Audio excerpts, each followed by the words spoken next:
الكريم أما بعد أعوذ بالله من الشيطان الرجيم بسم الله الرحمن الرحيم واستشهدوا شهيدين من رجالكم فإن لم يكونا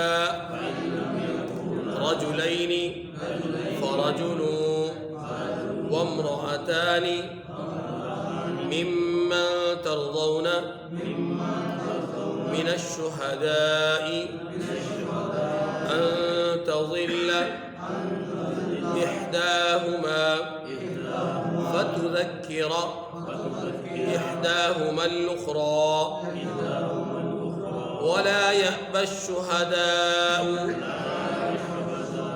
إذا ما دعوا ولا تسأموا أن تكتبوه صغيرا أو كبيرا إلى أجله ذلكم أقسط عند الله وأقوم للشهادة وأدنى ألا ترتابوا إلا أن تكون تجارة حاضرة تديرونها بينكم فليس عليكم جناح ألا تكتبوها وأشهدوا إذا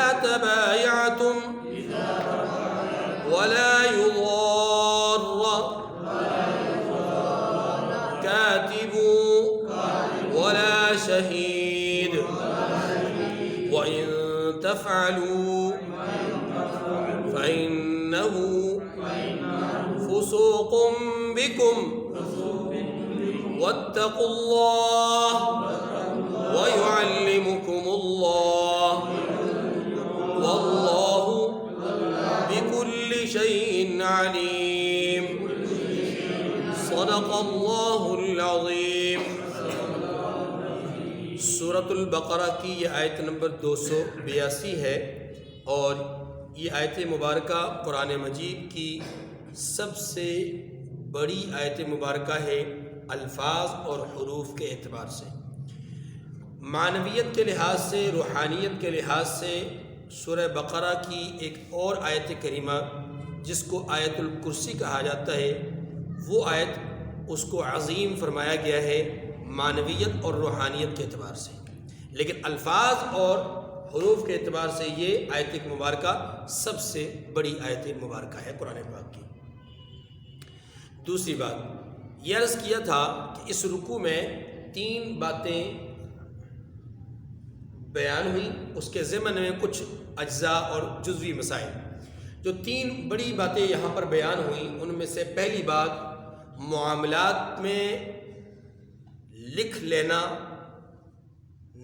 کتابت کر لینا، تحریر سے کام لینا، معاہدات کو جو ہے وہ دستاویزات کی شکل دے دینا، یہ مستحب عمل ہے۔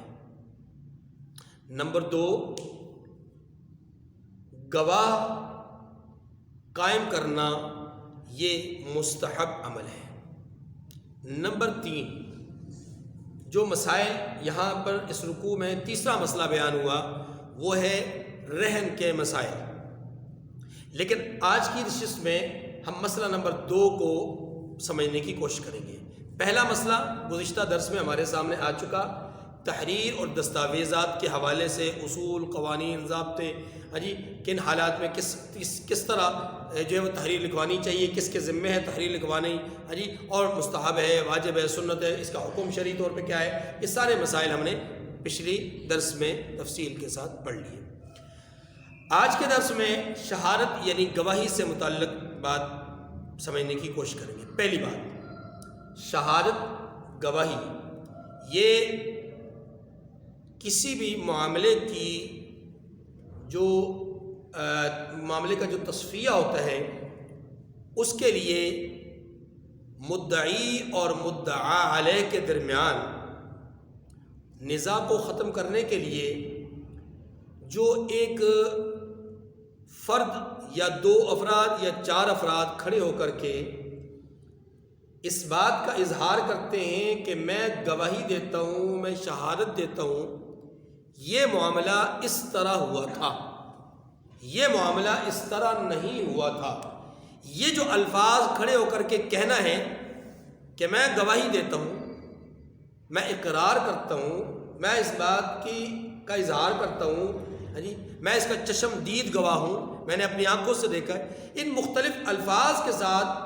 شہادت کے لفظ کو واضح کرتے ہوئے، گواہی کے لفظ کو واضح کرتے ہوئے جو آدمی 2 فریقوں کے درمیان اختلاف اور انتشار اور نزاع کو ختم کرنے کے لیے کلیدی کردار ادا کرتا ہے اور اس کے اس بیان پر معاملات کا تصفیہ اور تخلیہ ہوتا ہے، اس آدمی کو گواہ کہتے ہیں۔ اس آدمی کو کیا کہتے ہیں؟ گواہ کہتے ہیں۔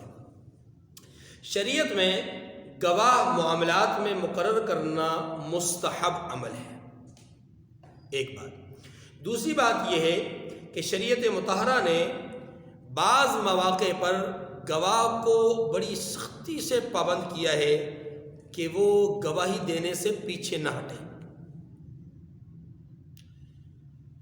گواہ کے لیے لازم نہیں ہے کہ اسے بلایا جائے گا تو ہی گواہی دے، نہیں، بغیر بلائے بھی وہ گواہی دے سکتا ہے، لیکن بعض حالات ایسے ہوتے ہیں کہ جہاں پر اس کا گواہی دینا واجب ہوتا ہے، بعض معاملات میں گواہی دینا واجب نہیں ہوتا، مستحب ہوتا ہے۔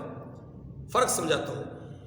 مثلا ایک معاملہ ایسا ہے کہ اس میں گواہ یہی 1 یا 2 آدمی ہیں، وہاں گواہ ایک ضرورت ہے تو یہ 1 آدمی ہی گواہ ہے، 2 ضرورت ہے تو یہ 2 آدمی ہی گواہ ہیں، اور ان کے علاوہ کوئی تیسرا آدمی گواہ نہیں ہے۔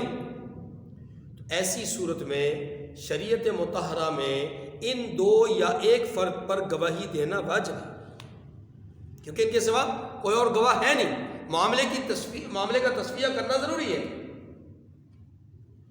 اور اگر گواہ کئی سارے ہوں تو ہر ایک پر گواہ بننا مستحب ہے، ان میں سے کوئی بھی بن جائے گا معاملہ ختم ہو جائے گا۔ مثال کے طور پر ایک واقعے کو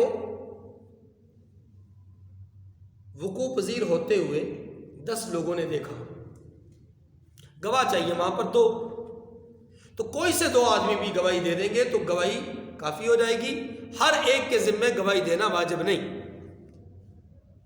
ٹھیک ہے جی۔ اگلی بات، گواہی کے حوالے سے شریعت مطہرہ نے ایک بڑی سخت بات کہی ہے کہ جھوٹی گواہی سے اجتناب کرنا ہے، جھوٹی گواہی نہیں دینی۔ قرآن مجید نے بھی جھوٹی گواہی سے منع کی ہے، اور احادیث مبارکہ میں تو جھوٹی گواہی دینے کو شرک بتلایا، بتوں کی پوجا کرنا بتلایا، اور بڑے جرائم میں سے دوسرا بڑا جرم بتلایا، گناہ کبیرہ میں سے ایک گناہ بتایا، اور ان لوگوں میں سے بتایا جن کی دعائیں قبول نہیں ہوتی، فرمایا ان میں سے ایک وہ آدمی بھی ہے کہ جو جھوٹی گواہی دیتا ہے۔ اہم مواقع، خاص محل جہاں پر دعائیں قبول ہوتی ہیں، سبھی لوگوں کی قبول ہوتی ہیں، چند بدنصیب ایسے ہوتے ہیں کہ جن کی دعائیں قبول نہیں ہوتی، ان میں سے ایک بدنصیب جھوٹا گواہ ہے۔ یہ مختلف احادیث کا لب لباب میں نے آپ کے سامنے رکھا، شرک بتلایا، بتوں کی پوجا بتلایا، بڑے گناہوں میں سے دوسرا بڑا جرم بتایا، دعا کی عدم قبولیت بتلایا، خاص مواقع پر جن لوگوں کی بخشش ہوتی ہے، جن لوگوں کی بخشش نہیں ہو پاتی، ان میں سے ایک آدمی وہ بھی بتلایا کہ جو جھوٹی گواہی دینے کا عادی ہو یا جھوٹی گواہی دیتا ہو۔ چونکہ جھوٹی گواہی سے یاد رکھیے کہ کسی انسان کی عزت نفس یا اس کا مال یا اس کا حق تلف ہوتا ہے، اور یہ اللہ کو ہرگز پسند نہیں۔ کہ کوئی بندہ کسی دوسرے بندے کا حق طلب کرے، اس کے حق کو ضائع کرے۔ اس لیے شہادت زور جس کو کہا گیا ہے جھوٹی گواہی، یہ اللہ کے ہاں برا عمل ہے، اور رسول اللہ صلی اللہ علیہ وسلم نے اس کی برائی کو مزید واضح فرمایا۔ اگلی بات، جو گواہ ہیں ان کے حوالے سے یہ بات بطور تمہید ذہن میں رکھ لیں تاکہ اگلا مقدمہ آپ کو سمجھ میں آ سکے۔ گواہی ایک منصب ہے، ایک عہدہ ہے۔ گواہی ایک منصب ہے، ایک عہدہ ہے۔ ووٹ، یہ جو ہم پرچی وہاں باکس میں ڈالتے ہیں نا، بیلٹ باکس میں، یہ بھی ایک گواہی ہے۔ یہ بھی کیا ہے؟ ایک گواہی ہے۔ ایک منصب وہ ہے جو ہمارے چند ہزار ووٹوں کے ذریعے سے ایک آدمی کو ملتا ہے۔ ایک آدمی کو ایک منصب ملتا ہے ہمارے چند ہزار ووٹوں کے ذریعے سے، وہ منصب تو ہے، لیکن ایک منصب میرے اور آپ میں سے ہر ایک کے پاس ہوتا ہے، گواہ بننے کا، اپنی پرچی کو استعمال کرنے کا۔ اگر ہم کسی ایسے فرد کو پرچی کاسٹ کرتے ہیں، پرچی کسی ایسے فرد کے باکس میں ڈالتے ہیں، اس کے نام پہ پرچی کے اندر پرچی کے اوپر مہر لگاتے ہیں، جو آدمی اخلاقاً، شرعاً دیانتدار، امانتدار اور با اخلاق نہیں ہے، جس کی سیرت اور جس کا کردار عمومی نگاہ میں، عمومی نظر میں اجلا نہیں ہے، ایسے آدمی کو میری طرف سے پرچی دے دینا اس بات کی علامت ہے کہ میں اس آدمی کو حسن کردار کا مالک سمجھتا ہوں، میں اس آدمی کو بڑے سے بڑے عہدے کا مستحق سمجھتا ہوں۔ کیونکہ جس آدمی نے پارلیمنٹ میں جانا ہے اس کے لیے میری طرف سے پابندی نہیں ہے کہ یہ وزیر داخلہ نہیں بن سکتا، میں نے پرچی کے اوپر نہیں لکھا ہوا کہ یہ وزیر اعلیٰ نہیں بن سکتا، میں نے پرچی کے اوپر نہیں لکھا کہ یہ صوبائی وزیر نہیں بن سکتا، یا میں نے نہیں لکھا کہ یہ وفاقی وزیر نہیں بن سکتا، میں نے نہیں لکھا کہ یہ حزب اقتدار میں نہیں بیٹھ سکتا، حزب اختلاف میں نہیں بیٹھ سکتا، میں نے بالکل نہیں لکھا۔ میں نے صرف یہ لکھا ہے کہ یہ آدمی اس اہل ہے، اس قابل ہے کہ یہ منصب اور عہدے پر فائز ہو۔ اب وہ منصب اور عہدہ معمولی درجے کے قلم دان سے لے کر کے معمولی درجے کے قلم دان سے لے کر کے وزارت عظمیٰ تک کے تمام مناصب کے لیے وہ پرچی میری طرف سے ایک گواہی ہے۔ اس لیے اس کو ذرا بات کو سمجھنے کی کوشش کریں۔ اب وہ جو عہدہ اور منصب اس کو ملنا ہے، اس کی وساطت سے اس نے جو کچھ کرنا ہے اس پورے وبال میں یا اچھائی میں شامل ہوں۔ وہ اچھا کرے گا تو میں شامل، وہ برا کرے گا تو میں شامل۔ ٹھیک ہے جی، اب آئیے واپس پلٹ جائیے گواہ پر۔ گواہی بھی ایک منصب ہے، گواہی بھی ایک، جیسے اس کا منصب ہے ایسے ہمارا بھی ایک منصب ہے، ہمارا بھی ایک عہدہ ہے کہ جب ہم گواہ بنتے ہیں، خواہ وہ پرچی کاشت کرنے کے اعتبار سے ہو، خواہ عدالت میں کھڑے ہو کر کے گواہی دینے کے اعتبار سے ہو، خواہ کسی پنچایت میں بیٹھ کر کے کوئی گواہی دینے کے اعتبار سے ہو، یاد رکھیے کہ جب ہم گواہ بنتے ہیں تو ہم ایک عہدے پر ہوتے ہیں، ایک منصب پر ہوتے ہیں۔ یہ بات سمجھ آ گئی جی؟ اب عہدہ اور منصب پہ جب ہم فائز ہوتے ہیں تو یقیناً کسی بھی عمدہ عہدے کے لیے، اعلیٰ عہدے کے لیے، اعلیٰ منصب کے لیے جو چند اہم ترین چیزیں ہوتی ہیں ان کا ہونا گواہ کے اندر بھی ضروری ہے۔ مثلا سیرت اور کردار کے اعتبار سے یہ آدمی اچھا ہو، معاشرے میں یہ بد اخلاق مشہور نہ ہو، معاشرے کے اندر اس کے اوپر جرائم کی کوئی کسی قسم کی قدغن نہ لگی ہوئی ہو، معاشرتی زندگی کے اعتبار سے یہ لوگوں کے اندر بدنام نہ ہو، معاشرتی زندگی کے اندر یہ لوگوں کے اندر فسادی اور جھگڑالو نہ ہو، معاشرتی زندگی کے اندر یہ جھوٹ بولنے کا عادی نہ ہو، معاشرتی زندگی کے اندر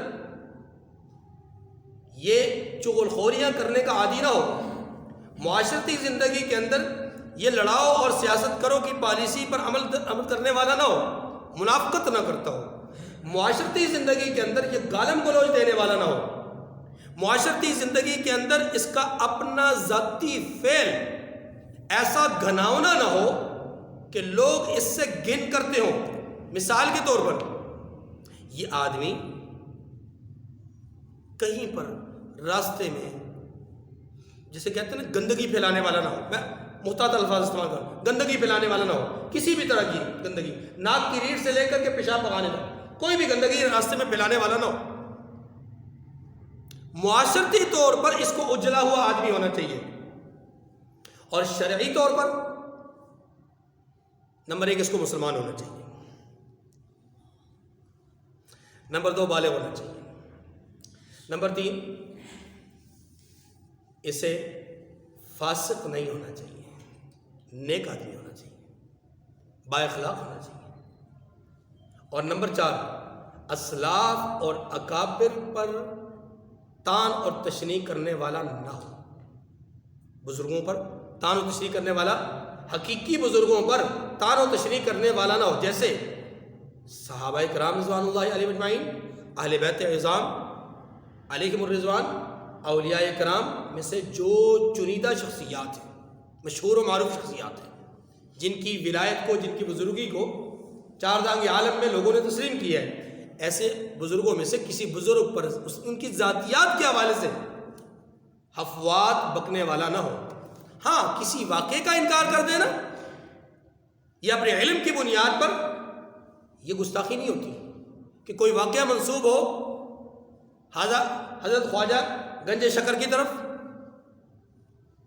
خواجہ لال شہباز قلندر کی طرف, یا کسی اور بزرگ کی طرف کوئی واقعہ منسوب ہو اور اس واقعے کو وہ شرعاً اخلاقاً یا دیانتاً امانتاً درست نہ سمجھتا ہو, اپنے پاس موجود دلائل کی وجہ سے, اس کو گستاخی اور بے ادبی نہیں کہیں گے.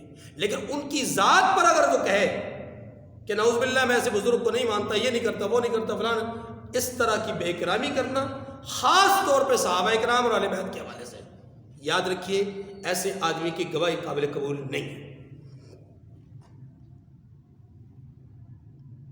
تو گواہی ایک منصب ہے, اور اس منصب کا اہل وہی ہوگا جو معاشرتی طور پہ بھی اچھا ہو, اخلاقی اور دینی اعتبار سے بھی اچھا ہو. جو شرعی اور دینی اعتبار سے اچھا نہیں, معاشرتی اعتبار سے اچھا نہیں, اس کی گواہی قابل قبول نہیں ہے. اچھا, کچھ گواہ ایسے ہیں جن کو میں مختصر الفاظ میں عرض کر دیتا ہوں کہ ان کی گواہی قابل قبول نہیں. مثلا والدین کا اولاد کے حق میں گواہی دینا, یا اس کے برعکس اولاد کا والدین کے حق میں گواہی دینا, میاں کا بیوی کے حق میں اور بیوی کا خاوند کے حق میں, شاگرد کا استاد کے حق میں گواہی دینا. اسی طریقے سے ایک آدمی کا دوسرے آدمی کے ساتھ اگر معاندانہ تعلق ہے, دشمنی ہے, تو اس کی گواہی بھی معتبر نہیں, یا اس کا گواہ کا گواہی دینے میں ذاتی کوئی مفاد وابستہ ہو تو تب بھی گواہی قابل قبول نہیں. گواہ اگر حریص اور لالچی ہو, پیسے کی وجہ سے گواہی دینا چاہتا ہو, ایسے آدمی کی گواہی بھی قابل قبول نہیں. جو آدمی گواہی دینے کے لیے کچھ ڈیمانڈ رکھتا ہو اور کچھ اس نے معاوضہ طے کر رکھا ہو, ایسے آدمی کی گواہی بھی قابل قبول نہیں. جس آدمی نے واقعے کو اپنی آنکھ سے نہیں دیکھا, اس آدمی کی گواہی بھی قابل قبول نہیں. شہادت پر شواہدت یہ بھی قابل قبول نہیں. یعنی معاملہ تو دیکھا ایک نے اور وہ بیان کرے اپنے کسی دوست سے, اور دوست کہے کہ میں بھی تمہارے ساتھ مل کر کے گواہی دوں گا, تو یہ قابل قبول نہیں. یہ کچھ چیزیں ہیں. پھر شطرنج کھیلنے والا, جوا کھیلنے والا, شراب پینے والا, فاسق فاجر, ان کی گواہیاں قابل قبول نہیں ہیں. ان تمام حدود اور قیود کو اگر مد نظر رکھا جائے تو پھر جو آخری بات آتی ہے وہ کیا ہے کہ عدالت میں اس آدمی کی گواہی قابل قبول نہیں جو اپنے معافی ضمیر کا اظہار اپنی مرضی سے نہ کرتا ہو. اس کی گواہی قابل قبول کیا مطلب یہ کہ اس کے الفاظ گواہی کے اپنے نہ ہو, وہ واقعے کو جس تناظر میں بیان کر رہا ہے, جن حالات میں بیان کر رہا ہے, وہ اس کا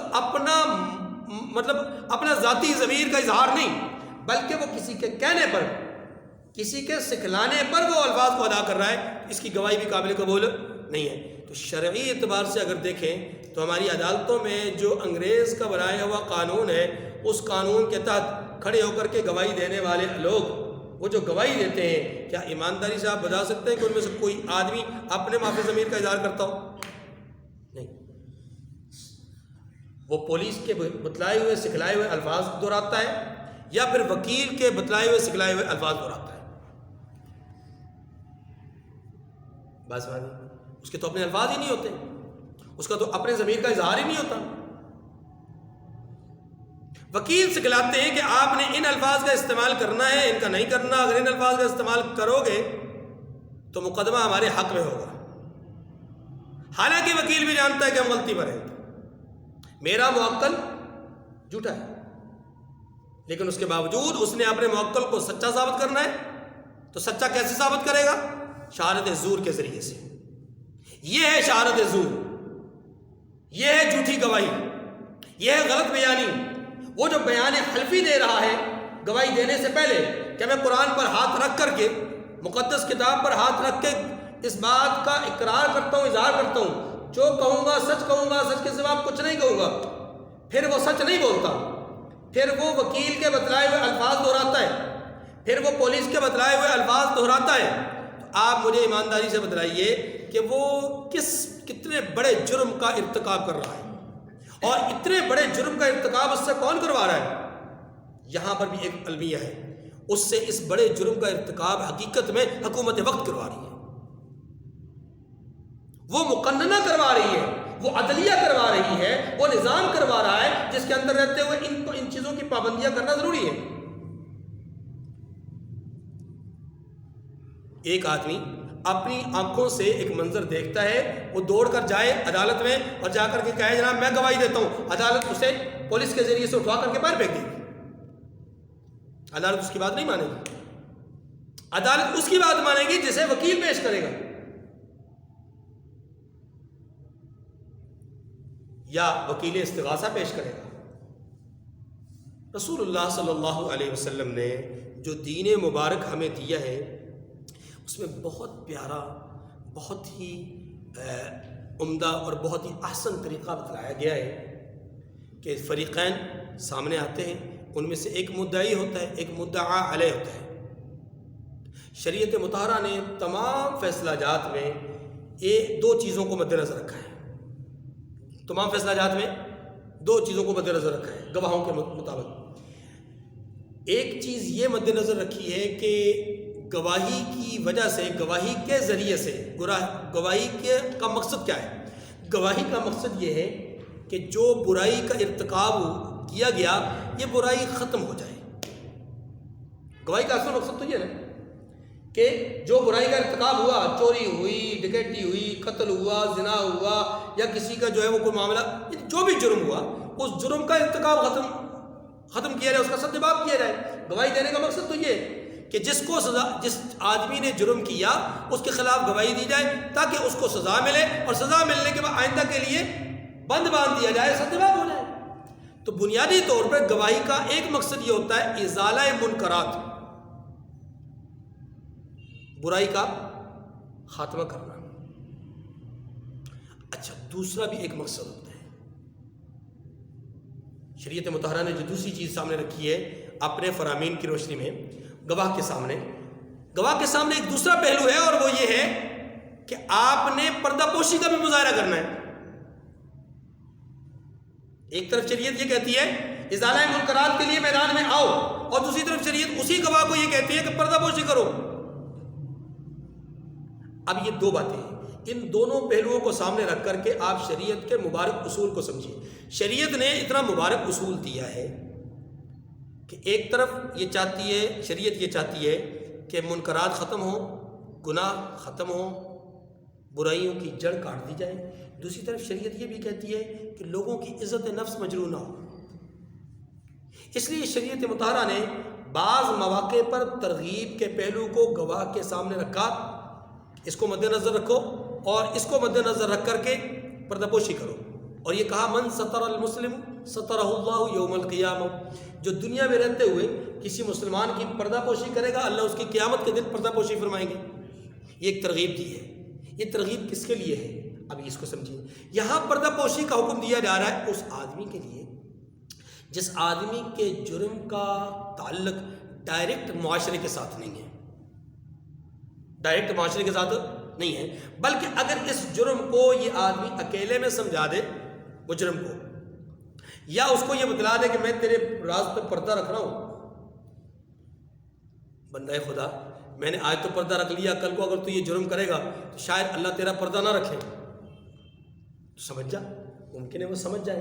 ایسے موقع پر ایسے آدمی کے لیے پردہ پوشی زیادہ بہتر ہے، کیوں؟ مقصود تو کسی کو رسوا کرنا ہے نہیں، کسی کو رسوا کرنا مقصود نہیں ہے۔ یاد رکھیے سزاؤں کا مقصد بھی رسوائی نہیں ہے، سزاؤں کا مقصد جرم کا سد باب ہے۔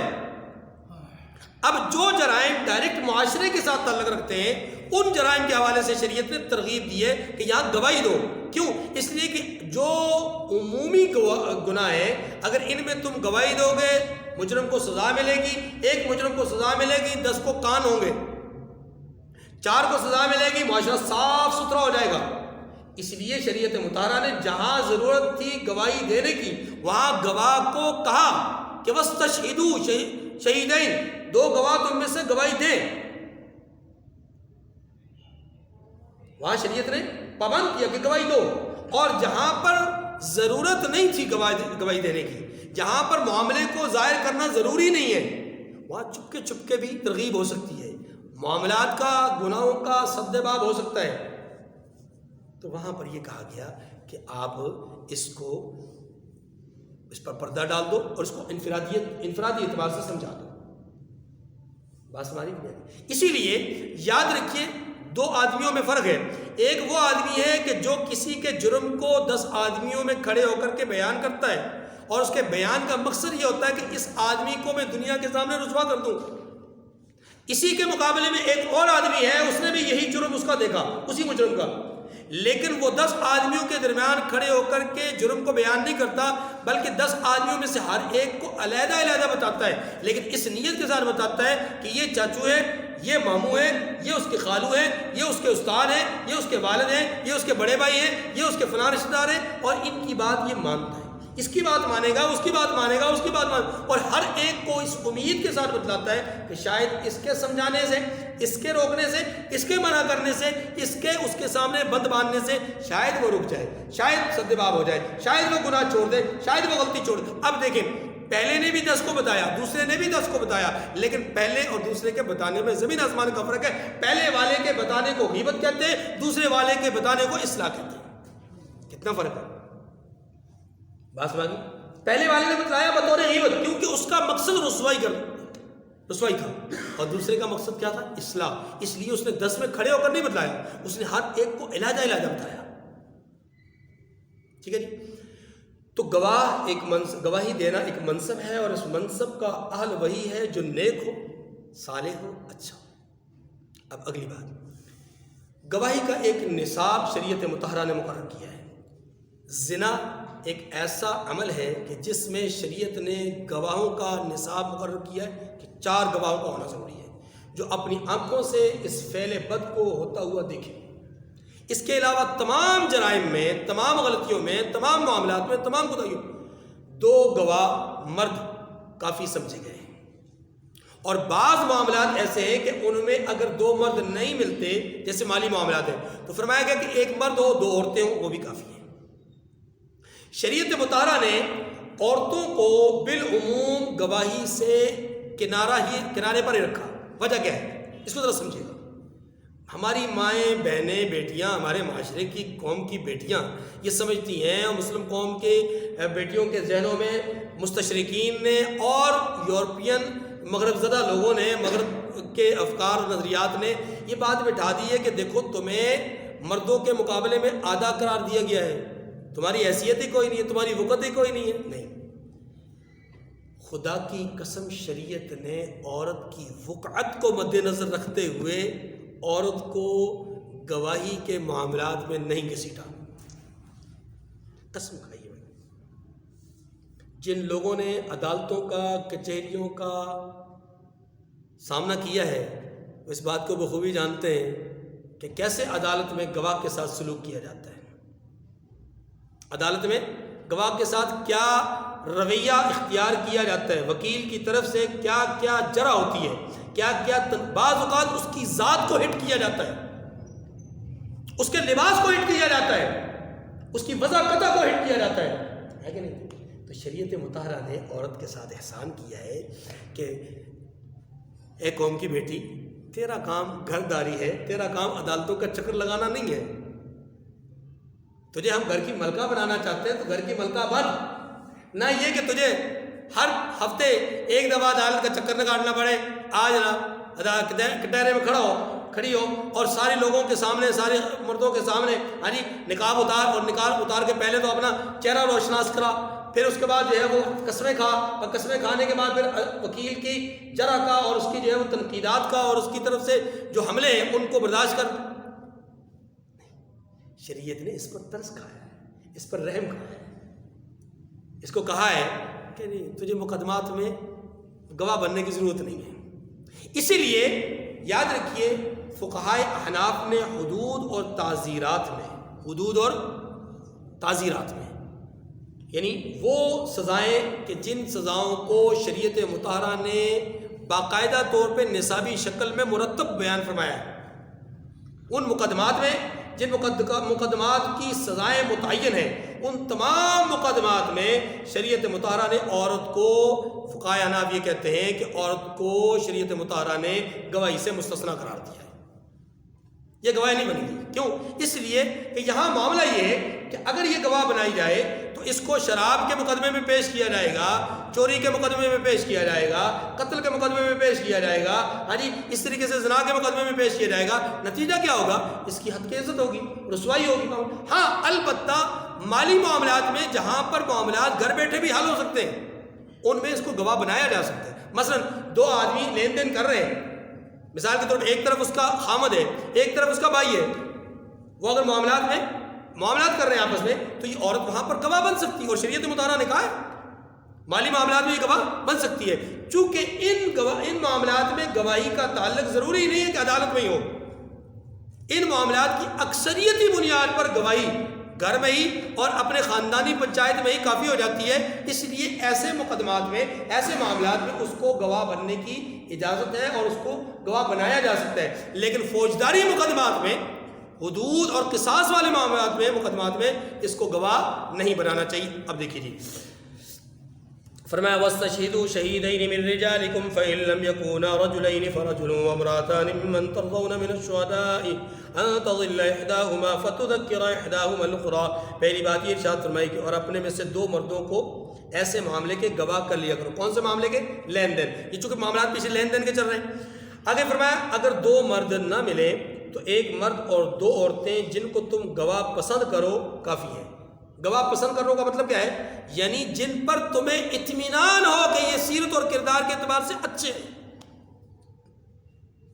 بد اخلاق آدمی، بد کردار آدمی کو گواہ نہیں بنایا جا سکتا۔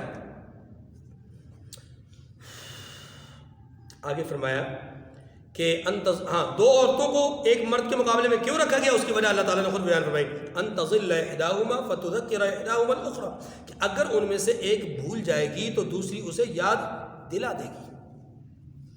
یہ دیکھیے یہ عورت کی فزیکلی، جسمانی طور پہ کمزوری کی طرف اشارہ کیا گیا ہے۔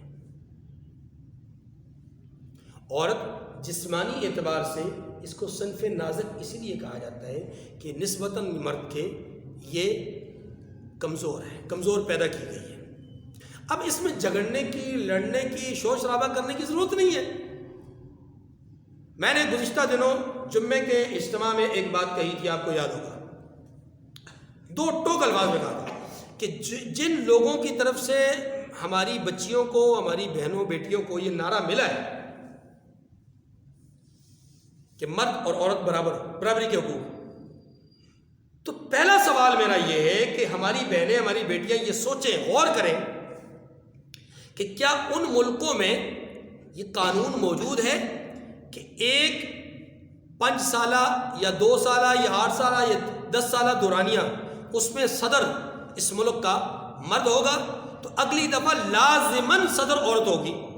برابری تو تب ہوتی نا, مذہب تو تب آتا کہ ایک دفعہ 5 سال کے لیے صدر مرد مقرر کیا جائے, اگلی دفعہ 5 سال کے لیے صدر عورت ہی مقرر, یعنی مرد اس 5 سالے کے لیے صدر بن ہی نہ سکتا ہو. کیا ایک ملک میں یہ انہی ممالک میں سے کسی ملک میں یہ طے ہوا ہے کہ ایک دفعہ کے پیریڈ میں چیف آف آرمی اسٹاف یعنی جو فوج کے اعلیٰ ترین مناصب میں سے جو سب سے بڑا منصب ہے, اس منصب پر ایک دفعہ مرد مقرر ہو تو اگلی دفعہ اگلے پیریڈ میں عورت مقرر کی گئی ہو؟ کیا مرد اور عورت فوج کے اندر برابر سرابر ان کی بھرتی ہے؟ کیا برابر سرابر ایئر فورس کے اندر بھرتی ہے؟ کیا برابر سرابر نیوی کے اندر بھرتی ہے؟ کیا برابر سرابر پارلیمنٹ میں ان کا اسی طرح حصہ ہے؟ جتنے ممبر جو ہے وہ مرد ہوتے ہیں کیا اتنے ہی ممبر جو ہے وہ عورتیں ہوتی ہیں؟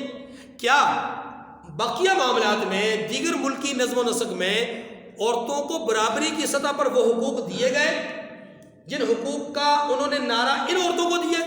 کیا وہ حقوق وہاں پر ملے؟ نہیں ملے, یقیناً نہیں ملے. اور یاد رکھیے کہ جن ممالک سے یہ نعرہ ملا ہے آزادی نسواں کا یا عورتوں اور مردوں کے حقوق کی برابری کا, انہی ممالک کے اندر سب سے زیادہ ہراسمنٹ عورت کے لیے انہی ممالک میں ہوتی ہے. سب سے زیادہ عورت ہوس کا شکار انہی ممالک میں ہوتی ہے. سب سے زیادہ کیسز زنا بالجبر کے انہی مطلب شہروں میں یا انہی ممالک میں ہوتے ہیں. تو یہ نعرہ ہمیں کیوں دیا گیا؟ اس معاملے پہ تو اپنے گریبان میں انہیں جاگنا چاہیے, لیکن یہ لمحہ فکریہ میری بیٹی میری بہن کے لیے ہے کہ اسے سوچنا چاہیے کہ جو نعرہ ہمیں دیا گیا ہے اس کے پس منظر میں وہاں پر کیا ان ساری چیزوں پر عمل درآمد ہو رہا ہے؟ اگر نہیں ہو رہا تو اس کا مطلب یہ ہے کہ یہ ہمیں اس پالیسی کے تحت نعرہ دیا گیا ہے کہ لڑاؤ اور حکومت کرو, ان کو آپس میں لڑاؤ, مذہبی لوگوں کو اور دوسرے لوگوں کو آپس میں لڑاؤ, اور یہی ہو رہا ہے. کتنے بڑے محاذ کھڑے کر دیے, چند عورتیں ہیں, چند لوگ ہیں, اور ان کی پشتیبانی کون کر رہا ہے؟ اس وقت کا میڈیا, دجالی میڈیا. بخدا آج اگر حکومت وقت میڈیا سے یہ کہہ دے کہ آپ نے کسی قسم کی کوریج نہیں کرنی, اگلے سال سارے جلوس بند, کچھ بھی نہیں ہوگا. فرمایا عورت کو بنیادی طور پر اللہ تعالیٰ نے کمزور پیدا کیا ہے, تو اس میں کوئی اس کا اپنا قصور نہیں ہے, اور نہ ہی کوئی اللہ تعالیٰ نے زیادتی کی ہے, بلکہ اس کے جسم کے اعتبار سے جو چیز مناسب تھی اللہ تعالیٰ نے عطا فرمائی ہے. وَلَا يَأْبَ الشُّهَدَاءُ إِذَا مَا دُعُوا, اور فرمایا جب گواہی کے لیے طلب کیے جائے تو انکار نہ کریں. یہ میں نے عرض کیا اس کی صورت, ایک صورت واجب ہے, ایک صورت مستحب ہے. وَلَا تَسْأَمُوا أَن تَكْتُبُوهُ صَغِيرًا أَوْ كَبِيرًا إِلَىٰ أَجَلِهِ, اور قرض تھوڑا ہو یا بہت اس کی دستاویز لکھنے لکھانے میں کاہلی نہ کرنا. یہ پچھلے جملے کے ساتھ تعلق ہے کہ لکھنے لکھانے کا اہتمام ضرور کرو. آگے فرمایا ذالکم اقسط عند اللہ واقوم للشہادہ وادنی الا ترتابوا الا ان تکون تجارۃ حاضرۃ تدیرونها بینکم فلیس علیکم جناح الا تکتبوها. 3 باتیں فرمائی. فرمایا دیکھو یہ لکھنا لکھانا تمہارے لیے بہتر ہے. کیوں؟ اس لیے کہ ذالکم اقسط عند اللہ, یہ اللہ کے ہاں قرین انصاف ہے. جب لکھی ہوئی بات ہوگی سب کے سامنے آ جائے گی, فیصلہ کرنا آسان ہو جائے گا. نمبر 2 واقوم الشہادہ, اور گواہی کے لیے بھی یہ بہترین اور درست طریقہ ہے. ٹھیک ہے. نمبر 3 وَأَدْنَىٰ أَلَّا تَرْتَابُوا, اور اس سے تمہیں کسی طرح کا شک و شبہ بھی نہیں پڑے گا, معاملات بالکل تصفیہ ہو جائیں گے ان کے. ٹھیک ہے. یہ کس جملے کے ساتھ تعلق ہے کہ لکھنے لکھانے میں تمہارے لیے بہتری ہے, معاملات کو لکھ لینا بہتر ہے. ہاں اگر معاملہ ایسا ہو کہ جو قرض سے متعلق نہ ہو, نقد لین دین ہو, اس کے متعلق حکم دیا الا مگر یہ کہ اگر سودا دست بدست ہو, دست بدست ہو یعنی نقد لین دین ہو, تو پھر ایسی صورت میں فرمایا کہ تم آپس میں لیتے دیتے ہو تو یعنی نقد سامان کی خرید و فروخت کرتے ہو تو ایسے معاملے کی دستاویز نہ لکھو تو تم پر کچھ گناہ نہیں. لیکن ساتھ یہ فرما دیا گیا کہ وَأَشْهِدُوا إِذَا تَبَايَعْتُمْ, جب بھی خرید و فروخت کرو تو لکھ لیا کرو, گواہ مقرر کر لیا کرو. نہیں لکھ لیا نہیں, گواہ مقرر کر لیا کرو. یعنی اگر تم لکھنا نہیں چاہتے نقد خرید و فروخت کو تو کم سے کم گواہ مقرر کر لو. کل کو کسی وقت بھی معاملے میں نزاع تو پیدا ہو سکتا ہے, کچھ تو ثبوت ہونا جی. آگے فرمایا ولا یضار کاتب ولا شہید، یہ جملہ گواہ کے لیے متعلق ہے یا لکھنے والے کا متعلق؟ دیکھیں لکھنے والا جو ہوتا ہے وہ بھی ایک قسم کا گواہ ہوتا ہے، اور جس نے عدالت میں گواہی دینی ہے، پنچایت میں گواہی دینی ہے، اس کو بھی امکان موجود ہے کہ فریقین میں سے کوئی ایسا سرفراہ ہو کہ جو اس کے ساتھ نقصان والا معاملہ کر لے، اور اگر یہ نہ بھی ہو، یعنی اس کی جان کو نقصان کوئی نہ ہو، تو آج کل کے موجودہ دور میں جو عدالتوں میں گواہ کا آنا جانا لگا رہتا ہے، آپ جانتے ہیں کہ اگر ایک ملازم آدمی ہے، اس نے مہینے میں 2 تاریخیں بھگتنی ہیں، تو 2 تاریخوں کا مطلب 2 گھنٹے تو نہیں ہے، وہ تو پورا دن ہے، اور جب اس نے پورا دن اپنی ڈیوٹی پر نہیں جانا، ملازم ہے، مزدور ہے، تو اس کی مزدوری پوری کے پورے دن گئی، یا ملازم ہے تو اس کی تنخواہ کی کٹوتی ہوگی، یقیناً ہر ادارے میں یہ قانون اور ضابطہ ہے، چاہے وہ سرکاری ہے، نیم سرکاری ہے یا پرائیویٹ ہے، لوگ کٹوتی کرتے ہیں۔ اب 2 دن کی اس کی کٹوتی ہو گئی، 2 دن کی اس کی مزدوری گئی، شریعت یہ کہتی ہے کہ اس کو نقصان نہیں ہونا چاہیے، اس کو جان کا نقصان نہیں ہونا چاہیے، اس کو مال کا نقصان نہیں ہونا چاہیے، اس نقصان کا پورا کروانا یہ ذمہ داری ہے جس کے لیے گواہ بن رہا ہے۔ ہاں، گواہی پر پیسے لینا درست نہیں ہے، گواہی پر پیسے لینے کا مطلب کیا ہے کہ پیسوں کی خاطر گواہ بننا درست نہیں ہے، لیکن اپنے وقت کا صرف کرنا، آنے جانے کے اخراجات، اب مثلا یہاں سے اس نے اسلام آباد جانا ہے گواہی دینے کے لیے، تو کیا اپنی جیب سے خرچ کر کے جائے گا؟ 1 دن یا 2 دن اس کی جو ملازمت یا تنخواہ کے اندر کٹوتی ہوگی، کیا وہ اس کو اپنی جیب سے کرے گا؟ وہ جو راستے میں کھائے گا پیے گا گواہی کی وجہ سے، کیا وہ اپنی جیب سے کرے؟ نہیں، ان تمام تر معاملات کا تعلق جس کے لیے گواہی دے رہا ہے اس کے ساتھ ہے۔ اسی کو کہا گیا ولا یضار کاتب ولا شہید، فرمایا کاتب دستاویز اور گواہ کو کسی طرح کا نقصان ان کا نہ کریں۔ وَإِن تَفْعَلُوا فَإِنَّهُ فُسُوقٌ بِكُمْ، ہاں فرمایا اگر تم ایسا کرو گے تو یہ تمہارے لیے گناہ کی بات ہے، اگر تم ایسا کرو گے تو تمہارے لیے گواہ کی بات ہے۔ وَاتَّقُوا اللَّهَ، اللہ سے ڈرو، اللہ سے، کتنی پیاری بات ہے۔ تمام تر معاملات، مسائل، معاملات کو سمجھانے کے بعد آخر میں جملہ کیا تھا؟ وَاتَّقُوا اللَّهَ، پھر بھی اللہ سے ڈرو۔ یہ جو جملہ ہے، اس جملے کا تعلق فریقین سے بھی ہے، اس جملے کا تعلق کاتب سے بھی ہے، اس جملے کا تعلق گواہ سے بھی ہے، اس جملے کا تعلق انصاف کرنے والے سے بھی، مقدمے کا انصاف کرنے والا جج اور قاضی اس سے بھی ہے، سب سے متعلق ہے، سب کو یہ کہا گیا ہے واتقوا اللہ، اللہ سے ڈرو، ویعلمکم اللہ، اور وہ تمہیں کیسی اچھی اچھی باتیں سکھاتا ہے، ویعلمکم اللہ، اللہ تمہیں کیسی پیاری پیاری باتیں سکھاتا ہے، اور تم ہو گے انگریز کے پیچھے چلتے ہو، تمہارے خود اپنے قانون نے، ضابطے نے۔ نبی مہربان صلی اللہ علیہ وسلم نے اپنے 10 سالہ مدنی دور کے اندر مقدمات کے فیصلے فرمائے ہیں، اور یوں فریقین آئے، مقدمہ پیش ہوا، اور چند ہی لمحات کے بعد فیصلہ ہو گیا۔ ان مقدمات میں آٹے کی بوری کی چوری سے لے کر، آٹے کی بوری کی چوری سے لے کر، وہ جو منافق اور یہودی والا واقعہ، قتل تک، شراب نوشی سے لے کر زنا تک، کھجور کے چند دانے اٹھائے جانے کے مقدمے سے لے کر کھجور کے درخت کے قبضہ کرنے تک، ہر ایک معاملے کو رسول اللہ صلی اللہ علیہ وسلم کے سامنے پیش کیا گیا، اور آپ نے ان مقدمات کا فیصلہ لمحوں میں کر دیا، اور وہ اطمینان بخش، تسلی بخش فیصلہ تھا۔ ٹھیک ہے، ایک ہی موقع تھا کہ جہاں پر ہمیں تاریخ نے، سیرت کی کتابوں نے بتایا، ایک ہی موقع تھا جہاں پر ایک منافق نے فیصلے کو دل سے تسلیم نہیں کیا، وہ لے کے چلا اپنے فریق مخالف کو فاروق اعظم رضی اللہ عنہ کے گھر، تو فاروق اعظم نے مختصر اس کی گردن اڑا دی کہ جیسے رسول اللہ کا فیصلہ منظور نہیں، عمر بن خطاب کے بعد اس کے لیے یہی فیصلہ ہے بس۔ وَيُعَلِّمُكُمُ اللَّهُ وَاللَّهُ بِكُلِّ شَيْءٍ عَلِيمٌ، اور اللہ ہر چیز سے واقف ہے۔ وآخر دعوانا ان الحمد للہ رب العالمین۔